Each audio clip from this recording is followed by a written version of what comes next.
2.0, la camerounisation de Camero. Grosse dédicace et gros big up à Radio Campus Camos. Merci pour la force. On Camos pas nous. Camos c'est de l'eau. Je peux y aller maintenant. Salut. Et tu bois comme Jaja. Et tu bois comme Jaja. Jaja, Jaja. Comme dirait JC, comme jamais de la vie. Il adore dire ça, laisse tomber mon frère. Tout le temps tu dis comment ça va. Ça va comme jamais de la vie. Ah ouais mon frère. Ouais. L'alcool c'est de l'eau. Ouais mon gars. Du Bronx il sait que je dis la vérité du Bronx. Ah ouais mon frère. Ouais, dédicace à Louis. Et qui est caméraman de qualité. Camos de Nostradamus. C'est sans s'occuper. Tous les mercredis à partir de 23h. Hein. Camo est enfin arrivé dans la maison. Hein. Ouais, c'était 23h, mais hein? Bon. Mon heure était réglée à l'horaire camerounaise, tout ça. Je suis vraiment désolé pour Radio Campus, pour tous les auditeurs, mais on est quand même là, tu vois. Y a pas de souci, hein.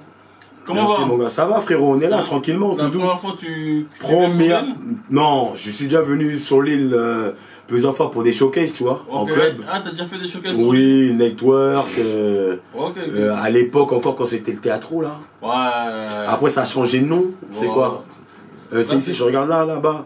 Ouais, non, je viens bien te regarder aussi à la caméra. Il y a quelqu'un qui me filme en même temps, il me dit, hey, regarde Camos. Donc après, tu vois, d'autres boîtes, j'ai déjà fait plusieurs boîtes ici dans le coin, t'as vu. Donc je suis déjà venu sur l'île. Ok. Bon, tu sais, il nous reste exactement une vingtaine de minutes. Hein, ouais, normalement, on avait 1 heure à te consacrer. Ouais, mais c'est ma faute. Donc, pourquoi on dit de Paris, ça coûte c'est ma faute. JC aussi, il vient de Paname. Je sais, je le connais, JC. En plus, là, dans la voiture, en plus, j'écoutais la radio, tu vois. Ouais. J'entendais ses mix, il disait, ouais, disque d'or. Il racontait des histoires, mais pour te dire, non, je n'ai aucune excuse, donc je prends ce que tu as me donné, frérot, il n'y a pas de problème. Ok. Mais sinon, dis-moi un peu, c'est quoi ton parcours? Mon parcours donc tu peux me dire un peu mon parcours dans la musique. Mon parcours depuis le début ou on abrège? Le vrai début. Le vrai début, vrai des vrais, c'est que j'ai commencé en tant que DJ. Ah, t'es DJ, hein? Le vrai début, c'est que j'ai commencé en tant que DJ. Ok. De DJ, bah, en fait, moi, j'animais mes mix pour pouvoir avoir une valeur ajoutée par rapport à la concurrence. Ouais. De là, en fait, certains organisateurs et DJ Abdel, en l'occurrence, m'a demandé d'arrêter de mixer et d'être uniquement ambianceur, parce qu'ils trouvaient que j'ambiançais bien, et que vas-y, laisse tomber les platines, ambiance seulement. J'ai ambiancé, et de l'ambiance, à un moment donné, on s'est dit, mais t'ambiances la musique des gens, pourquoi t'ambiances pas ta propre musique? Ok. Voilà, tu vois. Mais ça, c'est en quelle année, ça? Ah, ça, j'ai commencé quand à commencer à mixer même? J'avais quel âge? Peut-être 12 ans. 12 ans? Ouais, sincèrement, 12 ans, j'avais commencé, 12-13 ans, j'avais commencé, je prenais, tu vois, à l'époque, 2 tours. Ouais. 2 tours PC, comme ça, je les foutais là, comme ça, à gauche, à droite. Et j'avais un petit logiciel et je passais les sons, tu vois. Je mixais dans les mariages, tu connais la famille, c'est eux qui commencent à donner le premier pied à l'étrier. Ouais, ça donnait bien?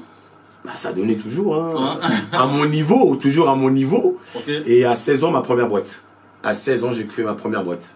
Et après, à partir de 16 ans, bah, depuis maintenant, ça va faire bientôt 15 ans, je suis dedans, quoi. Ok. Donc, tu as quand même un sacré bagage, hein? Ouais. On n'est pas... Je suis pas né hier, on va dire. Ouais. On va dire que chanter tout ça, c'est nouveau. Enfin, pas nouveau, mais c'est très récent. Mais pour ce qui est de la musique, ça fait très longtemps, presque 15 ans. Mais je peux dire même 15 ans même, normal.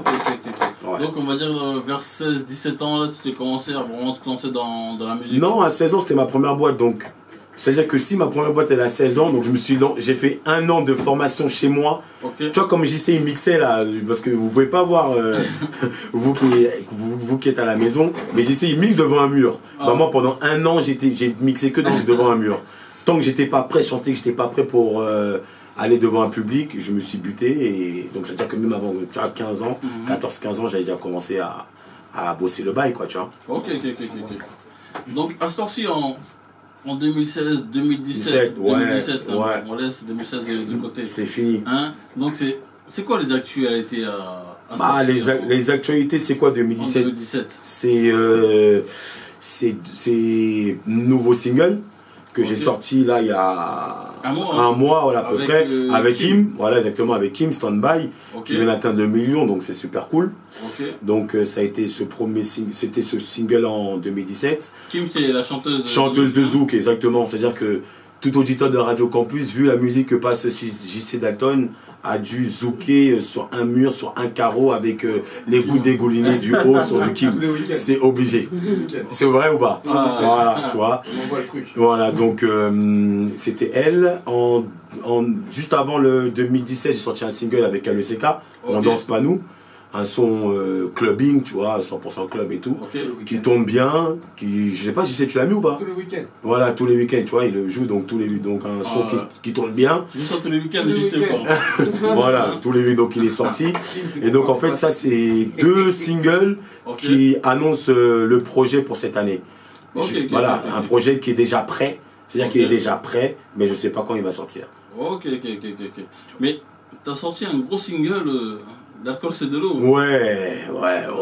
Parce que, comment dirais-je, moi je connais ces singles, mais je connaissais pas l'artiste. D'accord. Tu vois ce que je veux dire ou pas? Bah, tu sais. Le single il a tourné comme faut même pas parler au passé, tu peux parler même au présent parce qu'il tourne encore aujourd'hui. Jusqu'à aujourd'hui. Mais, comment dirais-je, comment ça s'est fait ce. Bah, déjà, bah. On peut dire qu'à un moment donné, tu vois, il y a des choses qui te dépassent, tu vois. Et l'alcool c'est de l'eau a été un truc à terme qui m'a dépassé. Parce qu'en fait, c'est même plus devenu une chanson, c'est devenu une expression, c'est devenu une expression que tu dis tous les jours, le week-end, t'as un verre d'alcool à la main, l'alcool c'est devenu vraiment un mot de tous les jours. Bientôt, j'espère, dans 10 ans, Larousse, il va mettre l'alcool c'est de l'eau avec la définition à côté, t'as capté. Donc voilà, mais comment ça a été créé? C'est parce que comme je t'ai dit, j'étais ambianceur. Donc moi j'étais un peu le maître des cérémonies et je devais un peu ambiancer les gens, tu vois, les pousser à consommer, les pousser à s'ambiancer, les pousser à se lâcher. Et j'ai tellement vu d'argent lâché dans les bouteilles, tu vois, dans les bouteilles, mais vraiment des sommes astronomiques, que pour enjailler les gens, je disais, ah les frérots, ils ont sorti l'argent, l'alcool c'est de l'eau. Tu vois, c'est rien du tout. C'est arrivé comme ça. C'est arrivé comme ça. Et donc à la base, si tu veux, c'est même pas un son. C'est juste une punchline. Donc toi tes potes ça se répétait, l'alcool c'est de l'eau. Voilà, et en fait c'est les gens qui ont répété. Ces gens qui ont répété mais Camo, l'alcool c'est de l'eau, l'alcool c'est de l'eau. Je dis donc finalement ce truc là c'est pas mal. Et en fait je devais même pas faire un son. C'est parce que j'ai vu qu'il y avait d'autres personnes qui commençaient à vouloir s'approprier le concept. T'as capté? Donc j'ai dit oula, laisse-moi faire un son histoire de dire que c'est moi qui ai fait le bail, je dépose les copyrights et voilà. Et après tout ce qui s'est passé après, je maîtrise même, c'est pas calculé, je maîtrise rien. Et encore aujourd'hui, je ne maîtrise rien du tout, frérot. Non, franchement, en tout cas, c'était un sacré hit. Jusqu'à aujourd'hui, même moi, ça m'étonne. Hein. Tu vois que quand tu fais un truc comme ça, tu t'attends même pas à avoir un tel engouement. Donc là, tu as un engouement, c'est déjà super lourd. Mais un engouement comme ça, sur la durée, sur les années, des petits de 3-4 ans, ils vont te le chanter, de 20 ans vont te le chanter, des darons vont te le chanter, dans des vestiaires de foot, c'est devenu, la mélodie est devenue un hymne de motivation ou de célébration de victoire et tout. C'est vraiment ouf. Et ça fait vraiment plaisir, tu vois. Donc par rapport à ça, je suppose que tu as fait les tournées des clubs. Clubs, festivals, tous les pays francophones. Voilà, partout il y a un micro, il y a des enceintes, il y a des gens, on est parti quoi. Et on part toujours, tu vois. Hein? Donc, mais le cachet de Cameroun, c'est combien?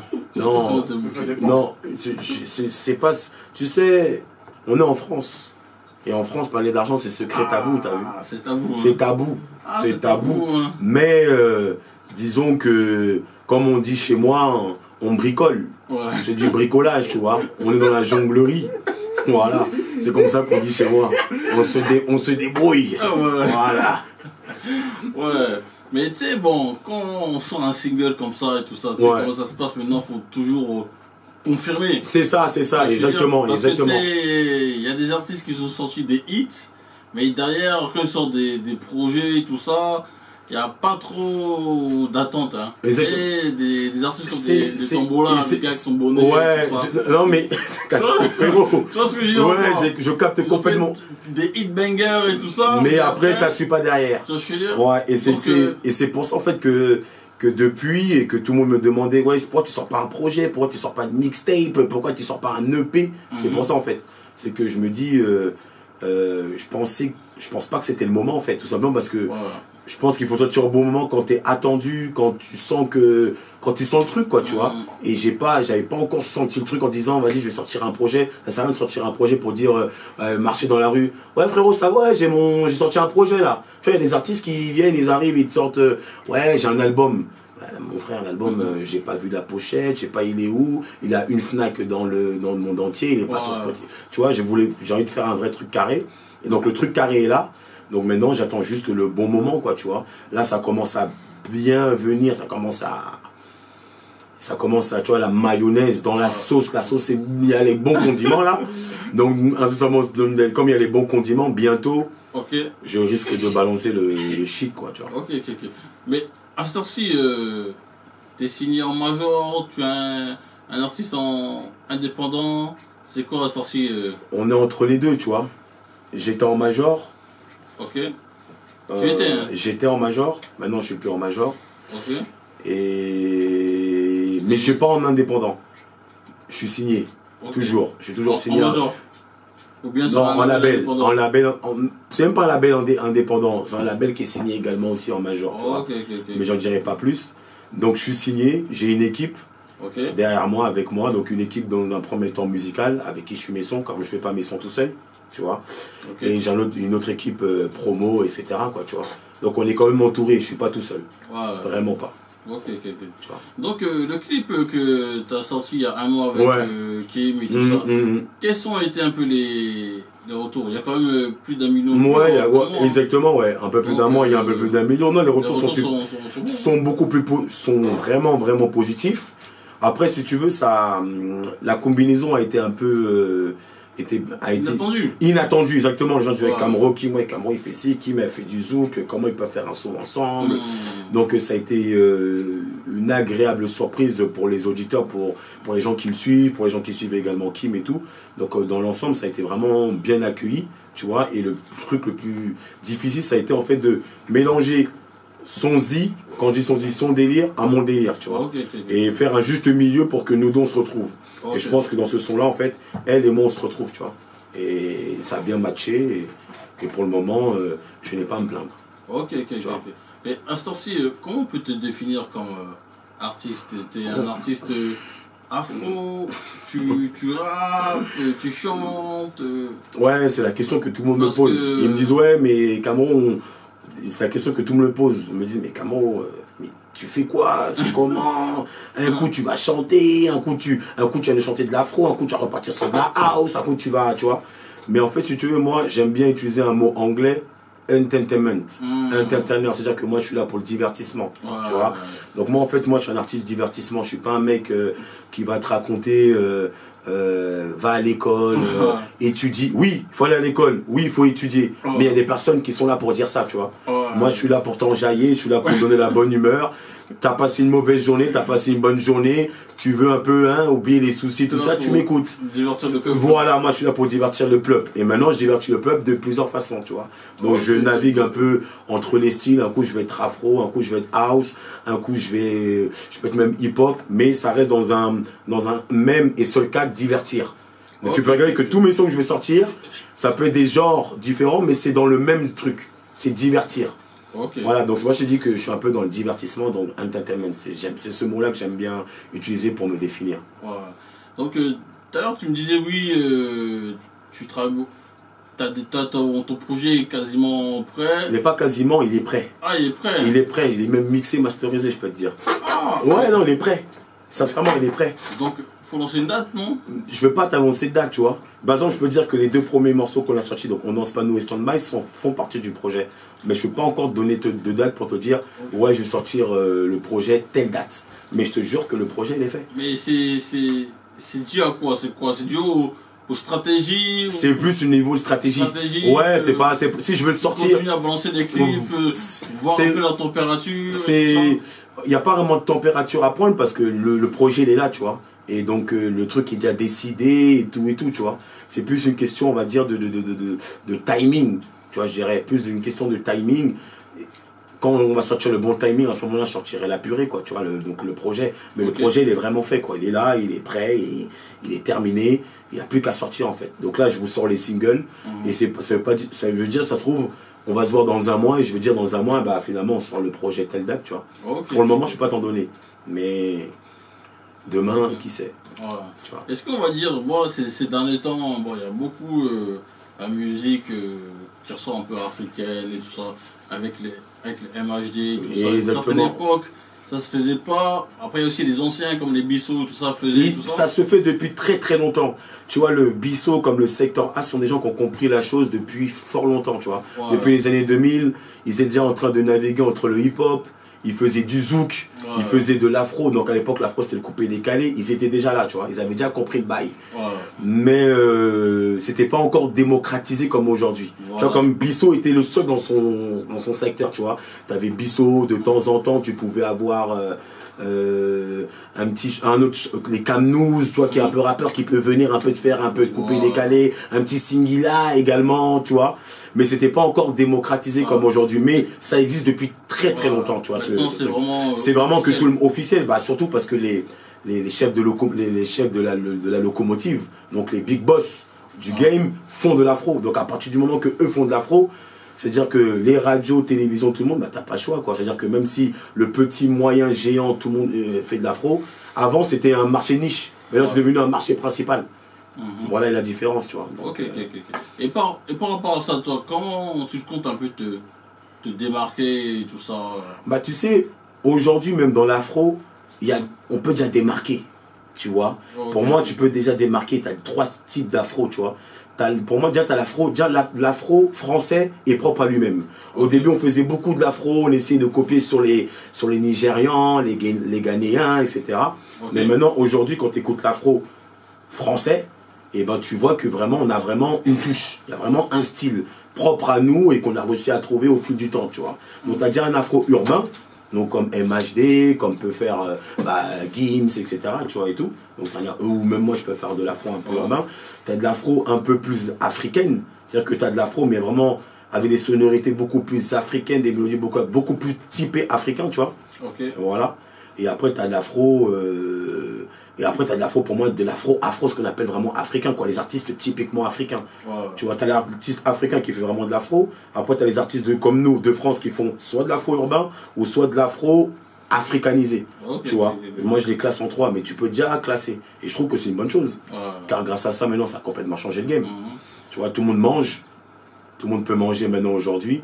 Et pour moi, c'est une chose qui est inestimable. Il y a encore 2-3 ans... si tu passais pas à la radio, ou tu passais pas à la télévision, ou s'il n'y avait pas de radio comme toi qui venait nous accueillir pour faire un peu de promotion et tout, t'étais dead. Aujourd'hui, Internet, streaming, et surtout club. Les clubs maintenant sont devenus... Tu vois, il y a encore 5 ans, les clubs ont négligé les DJ. On négligeait les DJ. Aujourd'hui, les DJ... Aujourd'hui, c'est la température, elle est en club. Donc surtout les clubs te donnent la température et ça pour moi c'est inestimable. Donc moi je crache même pas dans la soupe et aujourd'hui tout le monde peut manger. Plus besoin de SACEM, plus besoin de plus besoin de Major, plus besoin de non. Tu fais ta musique, elle est en club, elle passe, elle est bien, t'aimes. Toi t'aimes la musique, tu la passes, y a pas de souci. Le gars il va en show, il prend son argent. C'est le business et je trouve que c'est beaucoup mieux. Ça c'est un peu plus américanisé je dirais. Tu vois, et je kiffe le bail. Mais sinon, je sais pas si tu es d'accord avec moi, mais comment dirais-je, ceux qui font un peu de l'afro, tout ça ici en France, il n'y a pas encore ce côté de mélange, featuring et tout ça. Chacun travaille un peu de son côté. Mais featuring, même un peu, chacun travaille de son côté, excuse-moi, on peut même il y a des bandes. Tu peux dire que ouais, tu peux voir un peu, les artistes sont plus avec eux, ils sont plus avec eux, mais je te dirais que déjà, au moins qu'il y a déjà des bandes, c'est déjà un bon début. Avant, il n'y avait pas. C'était 50 individualités. Maintenant, c'est des individualités, mais qui sont divisés en plusieurs bandes. C'est déjà... Ça avance déjà. Ça avance, c'est pas encore ça, mais ça avance déjà. Donc, petit à petit, ça se trouve dans 3 ans ou 4 ans, maintenant, ces bandes-là vont devenir une seule et même entité, tu vois. Okay. Mais il y a 4-5 ans, frérot, tu sais très bien, c'est... Chacun dans son coin, chacun fait son game et avec que pourra. Maintenant, aujourd'hui, tu vois, maintenant, il y a beaucoup de connexions qui se font, mais souvent les connexions se font seulement entre certaines personnes. Mais au moins, les connexions se font. C'est un certain cercle. Un certain cercle. Mais au moins, il existe aujourd'hui. Okay. Avant, il n'existait pas. Et toi, tu as un certain cercle ou bien... Non, t'as vu, frère, tu vois ma musique. Tu vois, moi, j'ai pas de cercle. Moi, nous, on est comme le vent. Nous, on va où le vent nous mène. J'ai une ligne directrice. Mais si tu peux regarder, tu vois, moi je vais là où le vent me mène, tu vois, il n'y a pas de... Tu vois, j'étais j'ai fait mon son avec LECK, très bon gars à moi, d'un coup je vais aller avec him, dans mon album il y a encore des featuring où ça va encore ailleurs. Moi je vais vraiment là où... Déjà où j'ai un feeling, et à un moment donné aussi là où on veut toi, quoi, tu vois. Parce qu'à un moment donné, il y a donc, on va dire, tu es ouvert à toute moi je suis ouvert à toute proposition, tu vois. Si on t'appelle pour un feat... Si on m'appelle pour un feat et tout, voilà, après j'écoute. Voilà. Je te cache pas, moi je suis d'abord dans le côté musique avant le côté ah vas-y, t'as combien de follow, tant de follow, quoi, tu vois. Donc si la musique me plaît pas, moi je te dis ta musique me plaît pas. Après maintenant, est-ce que les gens sont prêts à entendre ouais frérot, ta musique là, moi je valide pas, c'est autre chose. Ok. Hein? Mais sinon, concernant l'album, donc tu t'es arrêté à combien de titres? 15. 15, hein? Ouais, 15. Ok. T'as 15 titres. On peut voir aussi des featuring? Ouais, 15 titres, il y aura des featurings. Il y aura des featuring en plus de ce que j'ai déjà sorti. Okay. Et après, au niveau des couleurs, les couleurs, ils sont un peu comme ce que vous avez entendu de moi depuis le départ, quoi. Donc un côté un peu afro, un côté également house, et un côté également, ouais, non, on va dire house afro, quoi, tu vois. Je vais en mélanger un peu tout ça, quoi, tu vois. Mais c'est un peu ce que tu as entendu de moi depuis le départ, tu le retrouves un peu dans l'album, quoi, tu vois. Avec quelques morceaux, on prend quelques risques, comme tu connais, c'est un album, on essaie d'aller un peu ailleurs et proposer des choses nouvelles. Enfin une chose nouvelle, excuse-moi, 1, 2, 3, dédicace. Des choses nouvelles, et puis voilà, on va voir comment ça va donner. Mais en tout cas, je peux dire avec 15 titres de différents genres, on va dire afro house afro. Ok. Écoute, mon gars, c'est déjà l'heure, hein. Ouais, mon gars, c'est l'heure, hein, qu'est-ce que tu veux. Mais au moins, on est venu, une parole c'est une parole, peu importe l'heure, on est venu, tu vois. Non, mais en tout cas, quand le projet va sortir, en tout cas, t'es bienvenu, hein. Non, mais je te dirai, il n'y a aucun problème. On te dira ça, on revient. Mais on reviendra même pas, on viendra à 21h, on mangera. J'ai vu, il y avait le stade à côté là. Non, il y a ce qu'il faut. Ouais, il y a ce qu'il faut, on mangera ce qu'il faut là-bas au stade, après on revient ici. On revient, JC il sera là, il va mixer encore deux, trois. Tu connais le JC, hein? Ouais, JC, je connais très bien. Tu vois, donc il va mixer 2-3 petites folasseries là. Il nous a ouvert la porte, hein. Il est rentré, après nous on rentre derrière. Ouais, non, tu vois, comme j'ai dit, je connais très bien JC, t'as capté, je connais très bien, tu vois. Okay. Donc les mêmes anglogènes, même les DJ, je les connais très bien, vu qu'à la base c'est DJ, donc voilà, comme en tout cas, merci de nous avoir accueillis, enfin de m'avoir accueilli. Sur les réseaux sociaux. Réseaux sociaux, c'est simple. Sur Facebook, Camro officiel, Camro CAMRO officiel comme l'officiel officiel. Sur Instagram, pareil, Camro officiel. Sur Snapchat, Cameronisation, CAMRONISATION. Et idem sur Twitter, tout simplement. Il n'y a pas de souci. Hein. Mais dernière question. Dis-moi, frérot. En France, ouais. Qui comme artiste? Moi, j'écoute tout. Et j'ai pas honte de dire que j'écoute tout et que je mangeaille sur tout et que MHD mangeaille, Alonso me met bien, Gradior me met bien, même Abou de Beng me met bien. Moi, j'ai pas... Vu que j'ai une culture DJ, ça fait que vraiment j'écoute tout le monde. C'est-à-dire que j'écoute tout et après je fais mon choix, ma sélection, mais j'écoute vraiment tout. Je vais pas dire que non, lui j'aime pas ou lui j'aime. Non, j'écoute vraiment tout et je suis au courant de tout. Je suis les actualités, je suis là, je vais pas dire non, je suis dans mon coin, t'as vu, je suis dans ma bulle. Non, je suis l'actualité, je sais ce qui se fait. Parce que j'ai ce côté DJ toujours qui reste un peu, donc toujours essayer de savoir un peu ce qui sort, ce que font les gens, etc. Donc j'écoute toujours ce qui se fait, mais j'écoute vraiment tout le monde, quoi, tu vois. Ok, il n'y a pas de souci. Hein. En tout cas, merci d'être... Merci à toi, Camos, merci. Hein. Donc même si c'était assez court, hein, mais de toute façon, On se revoit, c'était comme on dit chez moi, on a juste brisé la glace. Ouais. Voilà, la glace a été brisée et puis maintenant, tout se mettra dans la sauce. Donc, merci à toi, JC, d'attendre pour cette session. Hein. On est ensemble comme jamais. Tu connais, de toute façon, on se revoit. Hein. On est connectés. Camos de Nostradamus.